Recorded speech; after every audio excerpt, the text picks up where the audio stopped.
नमस्कार।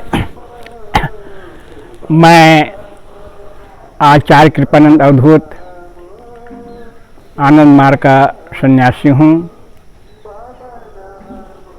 मैं आनंद मार्ग में जो अनुभव है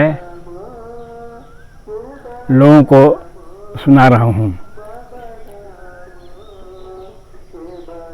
15 दिसंबर 1963 से लेकर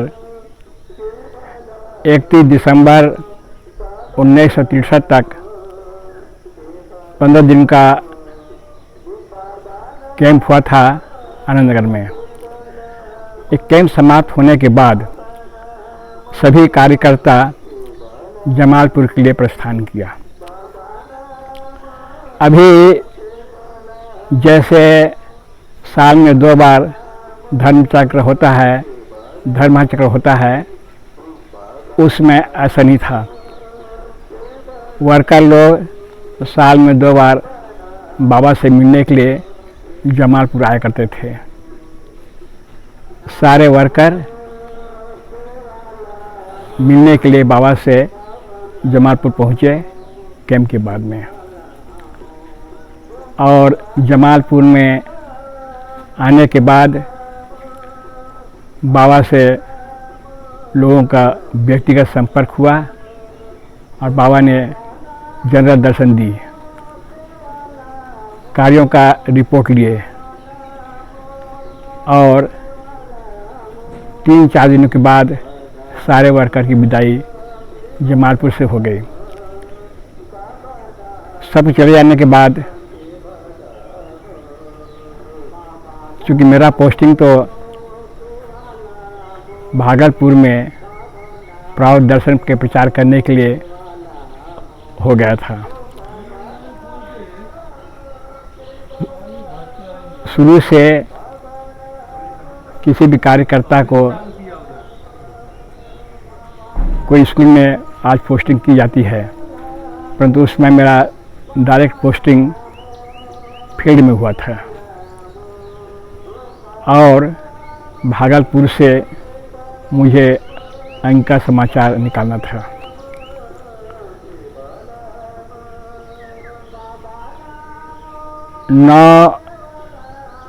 जनवरी 1964 को बाबा के साथ मेरा प्रथम फील्ड वॉक जमालपुर में हुआ था।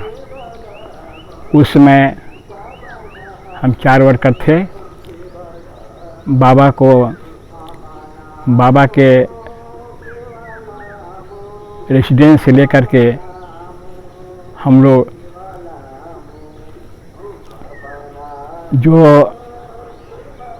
कब्र है बाग का वहाँ तक ले गए।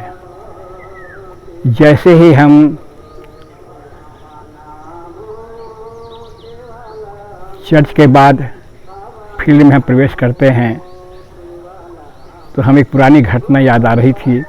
मन में सोच रहे थे कि जब मैं 9th क्लास में था उस समय मैं गीता पढ़ता था और गीता पढ़ते पढ़ते मेरे मन में आया कि अर्जुन कितना भाग्यशाली हैं जो कृष्ण के समय में आए और कृष्ण के साथ रहने का मौका मिला, परंतु हम लोगों का दुर्भाग्य है कृष्ण नहीं आए और हम लोग इस प्रकार कोई फ़ायदा नहीं उठा पाए। ये सोचते सोचते मैंने कहा अब मुझे गीता नहीं पढ़ना है, मुझे तो कृष्ण के साथ रहना चाहिए था। ये कह करके मैंने गीता को एक किनारे रख दिया। ये जो पुरानी घटना है, ये पुरानी घटना मेरे मन में आया और मैंने सोचा कि मैं कितना भाग्यशाली हूँ कि आज बाबा के साथ में घूमने का मौका मिल रहा है। जैसे ही हम फील्ड में घुसे और ये मन में चिंतन आ ही रहा था, बाबा खड़े हुए और बाबा कहता है, ए तुम क्या सोच रहे हो, तुम ये पुरानी घटना आ गई। बाबा ने कहा देखो तुम्हारा जो चेहरा है ना सामने का है, इसलिए तुम वर्तमान में रहो और भविष्य के बारे में सोचो। भूतकाल के बारे में सोचने की आवश्यकता नहीं है। अर्थात मेरे मन में जो भाव आया था, जो मेरी मन की बात थी, वो बाबा ने कह दिया। और कह दिया तुमको भविष्य के बारे में सोचना है, भूत के बारे में नहीं। उसके बाद उस दिन बाबा हम लोगों के साथ कमरे में बैठे। हम लोग 4 वर्कर थे, 2 वर्कर बाबा के दाहिना और 2 वर्कर बाबा के बाएं बैठे थे। इस प्रकार से आधा घंटा तक बाबा जो है आनंद का प्रचार कैसे करोगे ये ट्रेनिंग देता रहा। और हम लोग फिर करीब 11:15 बजे कब्र से लौट करके आश्रम आ गया। ये बाबा के साथ में पहली बार हमारी फील्ड वॉक हुई थी और ये अनुभव हुआ कि बाबा जो है अंतर्यामी हैं और हमारे अंदर की बात करते हैं। इस प्रकार से सोचते सोचते हम रात में दिन सो गए थे। बाबा माँ का रोल में आपको मैंने अपने अनुभव में कहा था कि मैं साधना जब लिया था तो मेरा माँ बाप चल बसे थे। मैं कभी कभी सोचता था कि लोग कहते हैं ये भगवान हैं, तो क्या ये मुझे माँ का प्यार देगा, बाप का प्यार देगा, गार्जियन के प्यार देगा। इस प्रकार के कभी मेरे मन में भाव आता था। तो मार्च 1964 में फील्ड वॉक में बाबा साथ में मैं गया था। उस दिन हम लोग भी 3 वर्कर थे और मैं बाबा के साथ पर बैठ करके पैर का बाबा को दबा रहा था। बाबा ने कहा,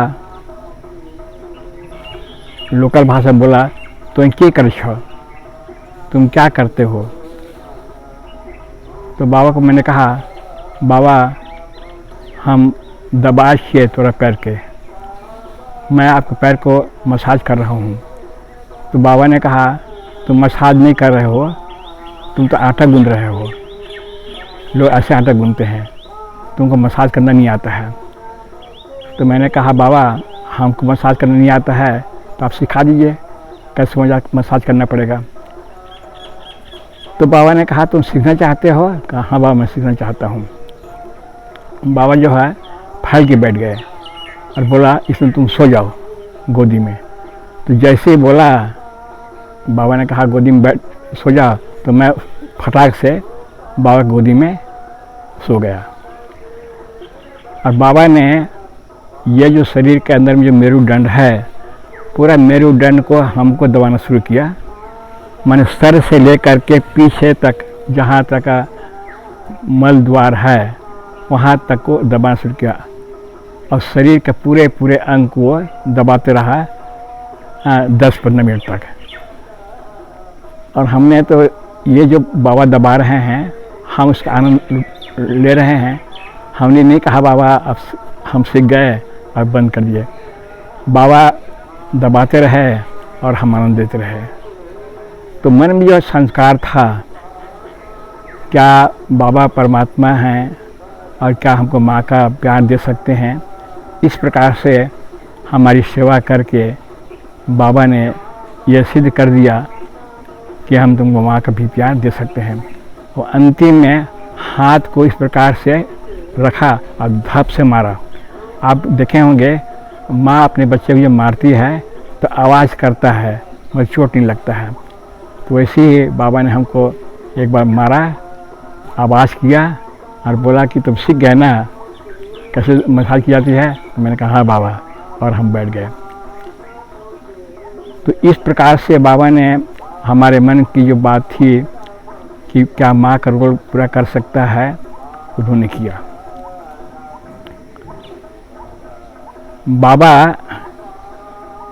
पिता के रोल में, जिसमें मेरी पोस्टिंग हुई थी, तो आज के तरह हर एक वर्कर को ब्रह्मचारी बनना पड़ता है। मैंने एक तरफ गाउन और यूनिफॉर्म में और नीचे में धोती पहनते हैं, परंतु उसमें हमारे समय में नहीं था। जो प्राउड के समय, प्राउड में जो प्रचारक होंगे उसको पूरा पहनना पड़ेगा, सफ़ेद धोती और कुर्ता। तो मैं धोती और कुर्ता पहनता था। तो एक दिन शाम को बाबा अपने ऑफिस से आए 5 बजे जागृति में, तो हम लोग आए और सब साष्टांग प्रणाम किए। उस दिन सौभाग्य से कोई था नहीं, केवल मैं था और बाबा था। बाबा ने कहा तुम खड़े हो जाओ, तो मैं खड़ा हो गया। बाबा ने कहा देखो तुमको धोती पहनना नहीं आता है। तो नहीं, मैंने कहा बाबा धोती पहनने क्यों नहीं आता है, देखिए मैं पहना हुआ हूँ, ठीक से पहना हुआ हूँ। तो बाबा ने कहा देखो तुम्हारा जो पैर है ना, एक तरफ जो पैर है कितना बढ़िया से छिपा हुआ है, और एक पैर जो है तुम्हारा खुला हुआ है। और देखो मैं जो हूँ कैसे पहनता हूँ। बाबा चौकी में खड़ा हो गए तो दिखाया कि देखो पैजामा की तरह मेरा धोती है और कहीं पैर दिखाई पड़ता है, जांग दिखाई पड़ता है। मैंने कहा बाबा नहीं दिखाई पड़ता है, तो धोती ऐसे पहनना पड़ेगा। तो मैंने कहा बाबा सिखा दीजिए। मैंने कहा, उस बाबा ने कहा तो तुम सीखोगे? हाँ। तो उसने क्या कहा, ठीक है तुम लंगोटा पहने हो? तो मैंने कहा हाँ। तो धोती खोल दो। तो मैंने पूरा धोती खोल दिया और बाबा ने फिर उसको पहना करके पूरा सिखाया। पूरा धोती को पहले 2 भाग करवाया और बीच से खींच करके हाथ सामने में उसको बंधवाया, और एक एक करके उन्होंने 5 मिनट में उन्होंने धोती पहना सिखा दिया। और जब पहनने के बाद फिर कहा अब तुम चलो। तो अब आजकल जैसे होता है ना ड्रेस पहन के घूमने का, लोगों को दिखाने का, वैसे ही उन्होंने बाबा ने हमको घूम के दिखाया, कहा देखो अब तुम ये अच्छा लगा है। इस तरह से बाबा ने हमको पिता की तरह हमको प्यार किया और उन्हें सिखा दिया। बाबा अभिभावक के रूप में हमारा बहुत सौभाग्यशाली है कि बाबा के साथ में हमको बहुत दिन रहना पड़ा, और हमारा पोस्टिंग था भागलपुर में। जब भी मन ना लगे तो हम दौड़ करके जमालपुर आ जाते थे। उसमें कोई टूर प्रोग्राम में भी इतना कोई जोर नहीं था, हर सप्ताह आना जाना लगा रहता था। तो एक दिन क्या हुआ, भागलपुर में बहुत सारे मार्गी आए और बाबा ने कहा मार्गियों को कि तुम्हारे यहाँ मैं एक वर्कर का पोस्टिंग किया हूँ, किरण देव का। और वो गरीब की तरह, भिखमंगा की तरह उनका कपड़ा रहता है, साफ सुथरा नहीं रहता है, कंघी नहीं है, तेल नहीं लगा हुआ है, खाने पीने की व्यवस्था नहीं किए हो, अभी तुम लोग देख नहीं सकते हो, उसकी व्यवस्था नहीं कर सकते हो, तो मैं इसका ट्रांसफ़र किसी और शहर में कर दूंगा। मार्गो ने कहा बाबा ऐसे नहीं है, जो भी कमी है हम लोग पूरा कर देंगे, इनका ट्रांसफ़र अब मत करिए। मगर बात ऐसे नहीं थी, बाबा ने उसको खामोखा डांटा सब लोगों को। तो ये सब घटना मुझे नहीं मालूम था। जब वो जमालपुर से लौट आए, भागलपुर आए मार्गियो लोग, तो लोगों ने एक मीटिंग किया। और मीटिंग में ये पास हुआ कि किरण देव जहाँ भी मिले उसको घर ले जाओ, खाना पीना खिला दो और 5 रुपया दे दो। वो 5 रुपया आज के 500 के बराबर है। तो एक दिन की बात है कि मैं भागलपुर से टिकट कटा करके ट्रेन में बैठने के लिए प्लेटफार्म में जा रहा था। तो एक हाथ जैसे पीछे गया तो एक महिला ने मेरा हाथ पकड़ लिया।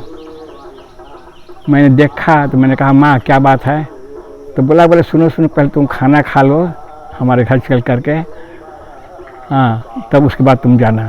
तो मैंने कहा माँ मैं भी खाना खा कर आया हूँ आश्रम से, मुझे भूख नहीं लगी है।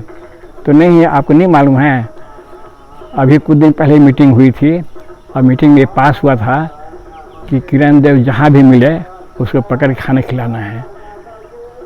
तो बहुत कहने के बाद भी महिला को नहीं मानी, हमको खींच करके और रिक्शा में अपने साथ बैठा लिया।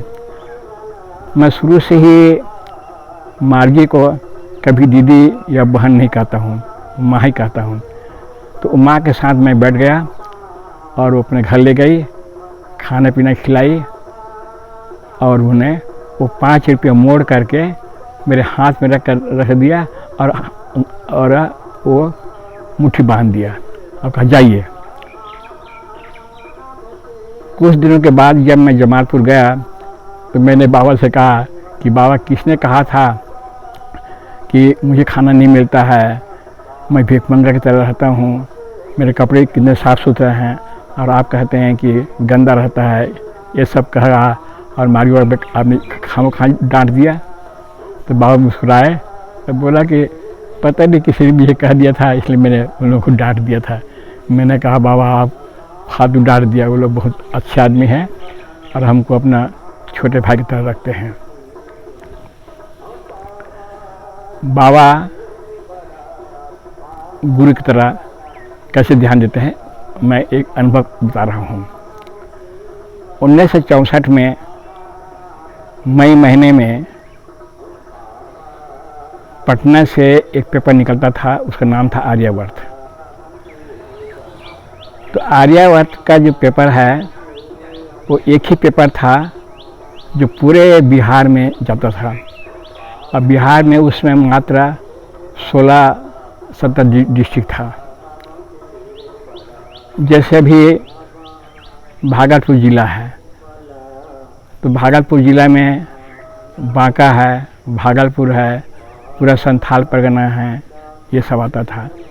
उसी प्रकार से जैसे पूर्णिया ज़िला है तो पूर्णिया है, अररिया है, सहरसा है, सुपौल है, ये सारा आता था। इस प्रकार से पूरे बिहार जो है 16-17 डिस्ट्रिक्ट था। तो जो पेपर निकलता था पटना से, वो पेपर हर एक शहर में पहुँचते पहुँचते 3 बज जाता था। जैसे आजकल हर बड़े बड़े शहर में पेपर का सप्लीमेंट्री कापी निकलता है और हर एक को 4 बजे मॉर्निंग में ही पेपर मिल जाता है। ये सुख सुविधा उस समय नहीं था।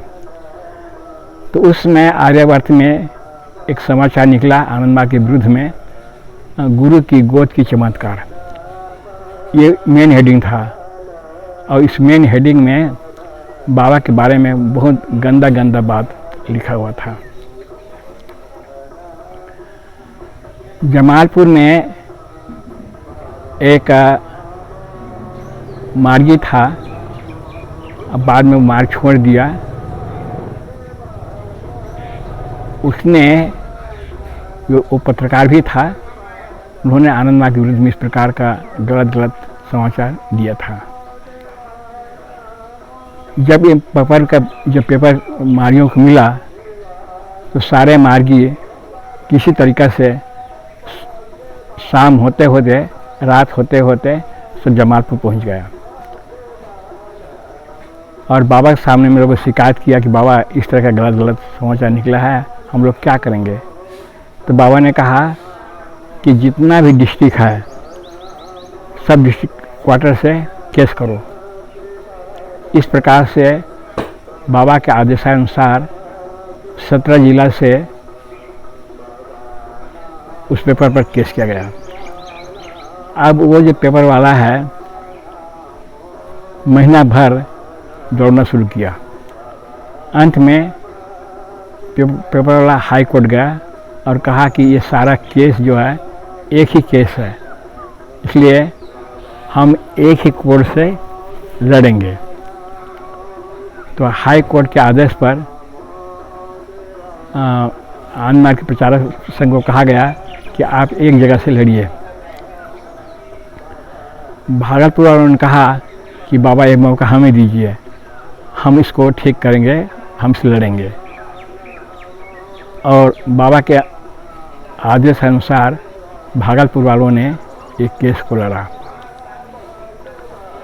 आचार्य कुलदीप जी इस केस के मुख्य आदमी से जो शिकायत करने वाले थे। जब हेयरिंग हुआ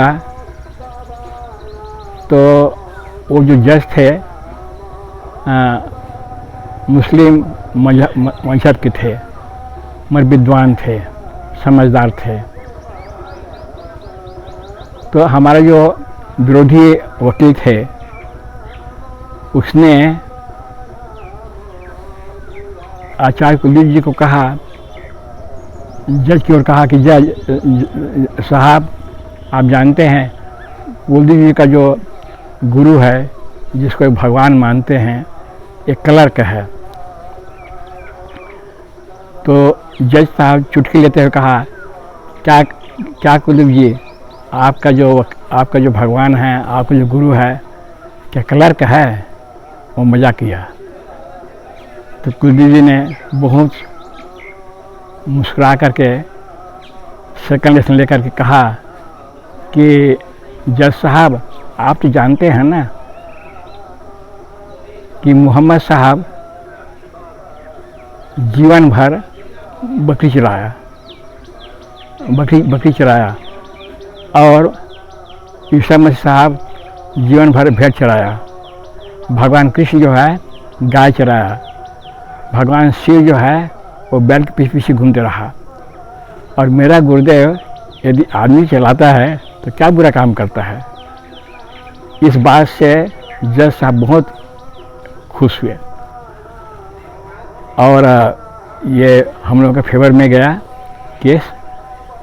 वो जो रामस्वरूप शर्मा था जिन्होंने ये न्यूज़ निकाला था, उसको 6 महीने का सजा हुआ। जब केस सुनाई हो गया तो हम वहाँ से आश्रम के लिए प्रस्थान किया भागलपुर में।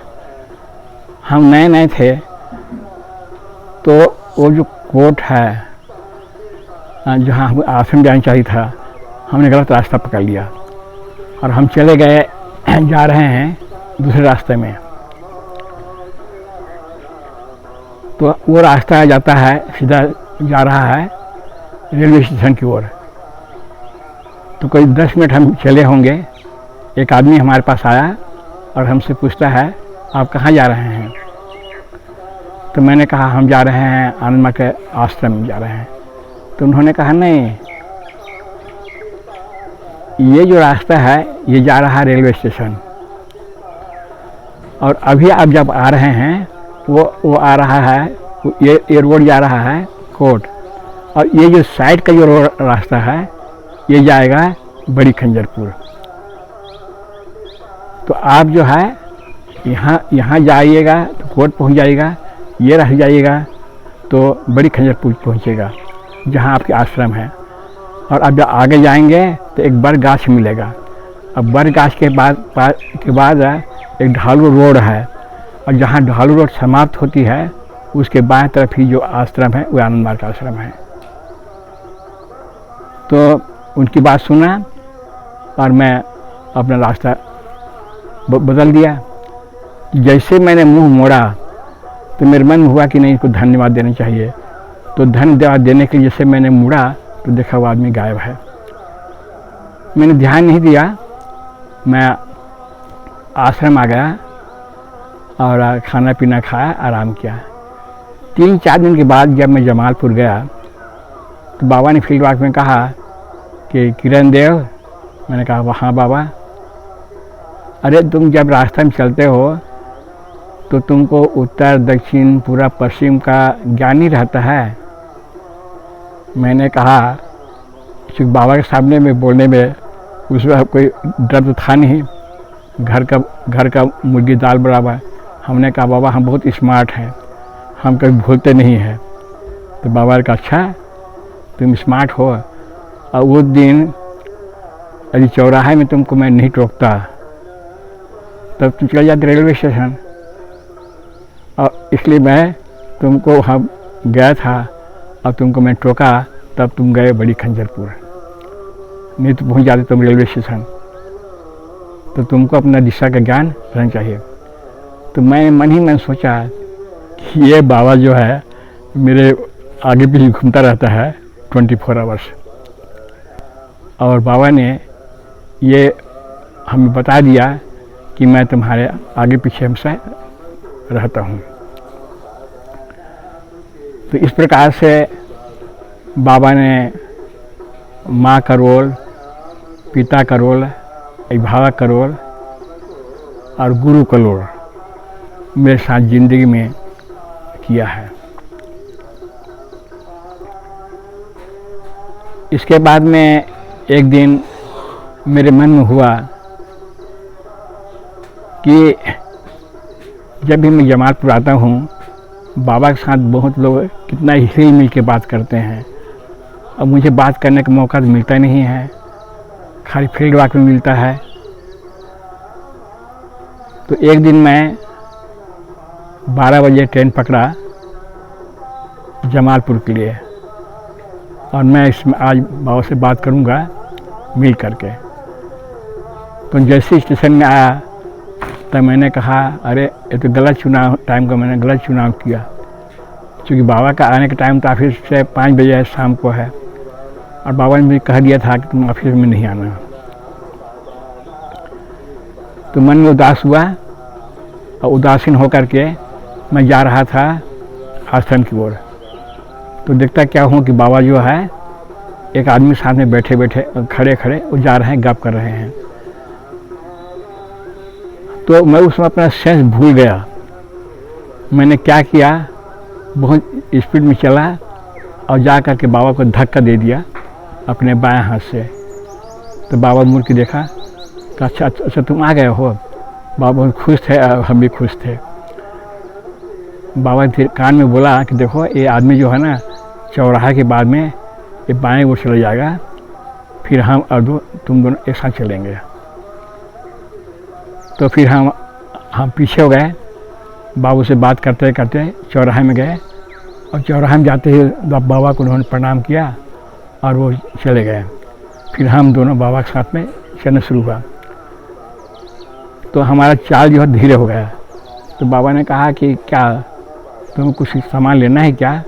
तो मैंने कहा हाँ बाबा सामान लेना है, मेरे सब कपड़े गंदे हैं, तो मुझे साबुन खरीदना है। बाबा ने कहा ठीक है, मैं यहाँ खड़ा हूँ और तुम जा कर के साबुन खरीद लो। अब हम तो परमात्मा है, उस परमात्मा तो उसको हमको भाव आया नहीं, ये तो घर का आदमी है। बाबा जो है खड़े रहे हमारे लिए और हम अपना गए साबुन खरीदने के लिए। और हमारा आदत है मोल भाव करने का, तो मोल भाव करके 5-10 मिनट टाइम लगा होगा, तब तो खड़ा था बाबा जो है। आए तो बाबा ने कहा सामान खरीद लिया? कहा हाँ खरीद लिया। तब हम दोनों चलना शुरू किया। बाबा ने कहा कि ये जो तुम्हारा पेपर निकलता है अंक का समाचार, वो निकलता था 4 पेज का ही, डेली था। बाबा ने कहा तुम्हारा ये जो पेपर निकलता है ना, एक एक लाइन पढ़ता हूँ, एक एक लाइन पढ़ता हूँ। मैंने कहा कि दूर बाबा, ये कोई भाषा होता है शिक्षा, ये सब फालतू होता है, मुझे नहीं बोलना है। तो बाबा कहा अरे तुम ईटर होकर तुम ऐसे बात करते हो? तो मैंने कहा बाबा मैंने कसम खा लिया ना कि मैं नहीं बोलना है भाषा। आप कभी रेलवे स्टेशन से जमालपुर आश्रम आए होंगे, रास्ते में एक मिडिल स्कूल पड़ता है। बाबा वहाँ खड़ा हो गए और उन्होंने कहा देखो ये जो एक मिडिल स्कूल है ना, तो केसापुर में प्राइमरी स्कूल है, वहाँ मैं पहले पास किया प्राइमरी स्कूल और फिर इसी मिडिल स्कूल में मेरा दाखिला हुआ। और देख रहे हो ना, उंगली देखा बाबा का, देख रहे हो ना, ये जो कमरा है ना, इसी कमरा में मेरा दाखिला हुआ था। तो बाबा ने हमें ये बता दिया कि मैंने यहाँ तक 8th क्लास तक इसी स्कूल में मैंने पढ़ा है। ये करने के बाद बाबा फिर आगे बढ़े। तो एक वहाँ पर पीपल का गाछ था। एक जो घटना बता रहा हूँ ये अक्टूबर 1964 की बात है। उस समय गर्मी भी था उस दिन। तो पीपल के गाछ के नीचे में बाबा खड़े हो गए और बाबा ने कहा कि तुमको अंक बोलना है। मैंने कहा मैंने कसम खा लिया है अंक नहीं बोलूँगा। तो बाबा जो है कहा देखो अंक में और हिंदी में कोई अंतर नहीं पड़ता है, इसका जो वर्ब है, हाँ, और सर्वनाम है। सर्वनाम और वर्ब ये दोनों बदलेगा, बाकी जो कहते हो रख दो। जैसे मैं आम खाता हूँ, तो मैं क्या है, सर्वनाम है, और खाता हूँ क्या है, वर्ब है। ये दोनों बदलेगा, आम जो कहते हो रहेगा। तो बाबा ने एक इसी सिद्धांत के अनुसार में 5 वाक्य मुझे सिखाया। मैं भात खाता हूँ, हमें भात खाए छिए, हमें नाचे छिए, हमें गाए छिए।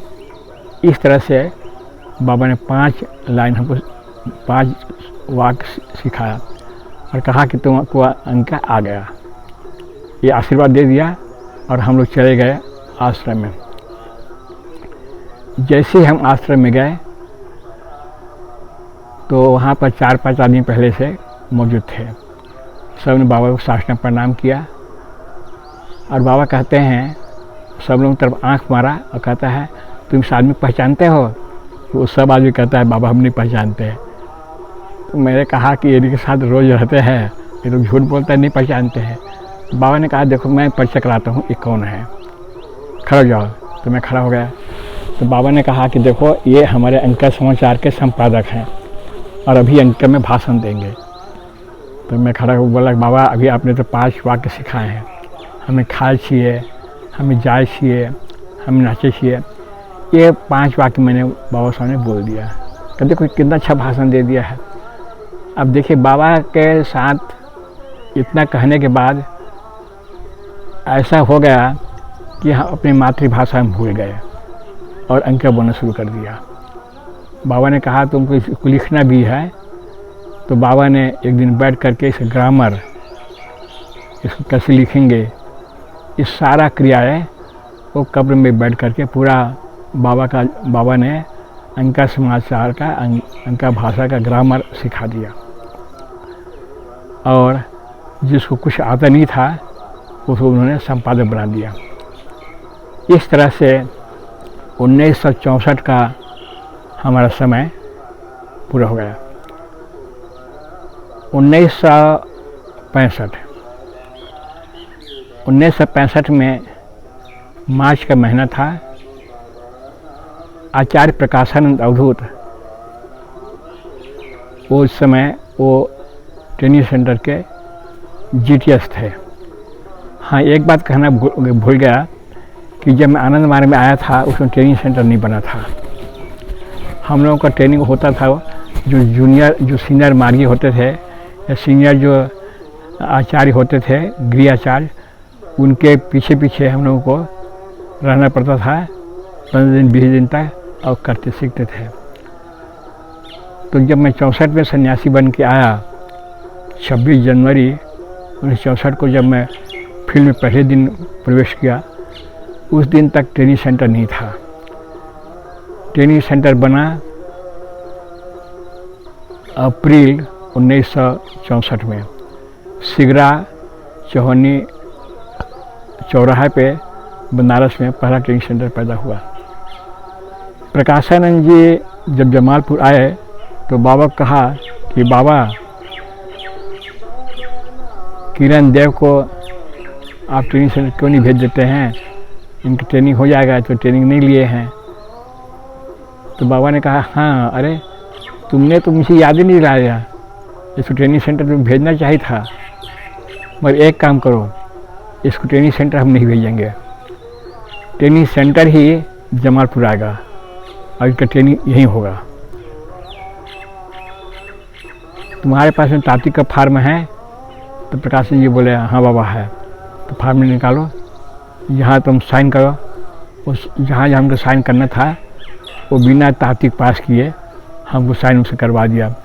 बाबा भी साइन करवा किया और बाद में कहता है कि देखो ये फार्म तुम ले लो और तुम जाओ पटना में आचार्य सूर्य जी रहते हैं, वो तुमको ट्रेनिंग देंगे प्राउड का, और यहाँ पर वो साइन करेगा, आप ही पेपर लेकर के हमको आकर दे देना। और प्रकाशन जी को बोले कि जो तात्विक पास कर गए हैं जमालपुर में, उन सबको चुने हुए जो ट्रेंड हो गए तार्किक पास करके, उसको यहाँ ट्रेनिंग में भेज दो आपका जमालपुर में। आचार्य दशरथ जी को छुट्टी नहीं है स्कूल में, सुबह शाम आकर के इन लोगों का क्लास लेगा और यहीं इनका पास हो जाएगा। बाबा को ये बातें कहा और प्रकाशानी जी चले गए बनारस, मैं चलाया पटना। और ये सारी बातें मैंने सुजीत जी को कहा कि आपके यहाँ साइन करना है और मुझे मेरा परीक्षा लेना है। उन्होंने मुझे पढ़ाया और पढ़ा करके तात्विक फार्म में साइन कर दिया। मैं पटना से आया जमालपुर, और जमालपुर में तब तक बनारस से 5 ट्रेनिंग आ चुका था और उन लोगों ने फिर मेरे साथ क्लास शुरू हुआ। इस प्रकार से बाबा जो है मेरा ट्रेनिंग जमालपुर में दिलवाया। 3 दिन के अंदर हम लोगों ने आचार डायरी नोट कर लिया। इसके बाद में रही आई परीक्षा का, तो 2 दिन पढ़ने के बाद कहता है दशरथ बोले कि तुम लोग परीक्षा होगा। वो पूछते थे, हम लोग बता नहीं पाते थे। तो एक दिन इस तरह से 7-8 दिन हो गया, तो बाबा ने एक दिन आया, कहा अरे तुम लोग यहाँ पर कब तक रहोगे? यहाँ 5-6-7 दिन हो गया, तुम लोग पास नहीं किए हो। तो मैंने कहा बाबा दशरथ तो परीक्षा लेते हैं और हम लोग 2 बार फेल हो चुके हैं। तो बाबा ने क्या किया, क्योंकि हम लोग 5 ट्रेनिंग थे, दशरथ थे और बाबा थे, बाबा चौकी में बैठे थे। तो बाबा ने क्या किया, हम लोगों को वो पूछना शुरू किया आचार्य को आचार्य क्या है वो पूछना शुरू किया। बाबा ने हम लोगों को हर प्रश्न का जवाब हम लोग देते गए। तो बाबा ने कहा कि देखो तुम तो लोगों को जानकारी तो है, परंतु मैं आचार्य बोर्ड में कोई मेंबर नहीं हूँ, और दशरथ इतना करंट टीचर है ना, जो मेरा परीक्षा भी लेगा तो मैं ही फेल कर जाऊँगा। इसलिए मैं इसका पढ़ाई लिखाई में कोई इंटरफेरेंस नहीं करता हूँ, और तुम लोग पढ़ो। इसके बाद बाबा चले गए आश्रम से। दशरथ डांटते कहते देखो जो बात मैं पूछता हूँ वही बात बाबा पूछते हैं, उनका जवाब तुम फट दे दिया, और जब मैं पूछता हूँ तो तुम लोग जवाब नहीं देते हो। तो मैंने कहा दादा आप पूछते हैं ना, तो लगता है आपके वॉइस में लगता है बहुत क्रोध है। जब बाबा पूछते हैं ना, मुस्कुरा के पूछते हैं, तो वो भूलते नहीं है, आपसे हम लोग भूल जाते हैं। तो दादा मुस्कुराए और वही बात जो बाबा पूछे थे वो रूम में ले जा करके पूछा, अब सब जवाब दे दिया। तो बाबा ने फिर मैंने 10 मिनट के अंदर में वो 5 व्यक्ति को आचार्य डिक्लेयर कर दिया। दूसरे दिन बाबा को रिपोर्ट दे दिया कि बाबा ये लोग 5 पास हो गए। तो इस प्रकार से मेरे लिए बनारस का ट्रेनिंग सेंटर जमालपुर आया था और मेरा परीक्षा वहीं हुई थी। भक्त प्यारे बाबा की जय। नमस्कार।